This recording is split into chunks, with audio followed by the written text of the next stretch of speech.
Inilah gambaran yang terlihat pada sebuah video singkat sekelompok brimob berhati mulia di salah satu daerah.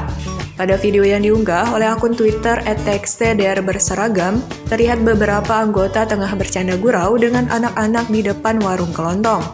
Ternyata beberapa anggota tersebut tengah bersiap mengantar beberapa anak untuk pergi sekolah menggunakan mobil bak terbuka. Sebelum berangkat, sejumlah anggota terlihat membeli makanan untuk dibagikan kepada anak-anak yang mereka antar ke sekolah. Di atas mobil, seorang anggota brimob terlihat membagikan bungkusan wafer untuk bekal mereka agar bersemangat menimba ilmu.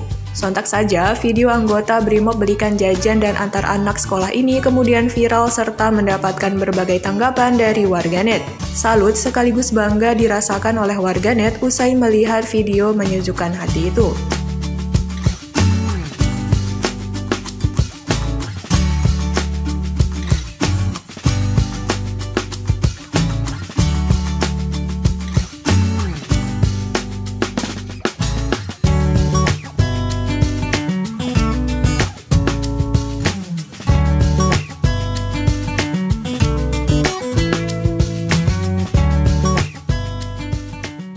Terima kasih sudah nonton.